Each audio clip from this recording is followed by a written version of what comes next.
So may panibago na naman tayong project. So yan mga homies, pakinggan natin ano magiging tunog nito.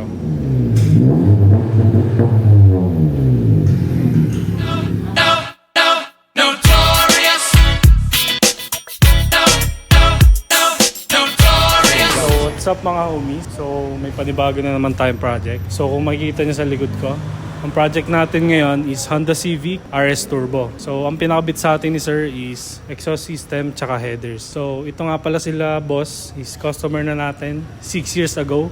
So ginawa na natin yung exhaust niya dati. So pinapalitan niya na lang ng mas bago. And so para mas gumanda na rin yung tunog ng auto niya.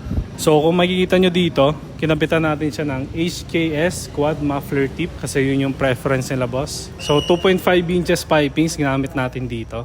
Yan kung makikita nyo. Tapos dito naman, naglagay tayo ng resonator. So hindi tayo tatanggal nito kasi pag tinanggal natin to, iingay lang yung sasakyan pero wala siyang hatak. Tapos dito naman kung makikita nyo, nagtanggal na rin tayo ng catalytic converter niya. So may flexible pipe tayo dito. Yan sasalo lahat ng vibration na nanggagaling sa may makina natin para hindi masira yung mounting nung pinaka-headers natin. So yan mga homies, pakinggan natin ano magiging tunog nito.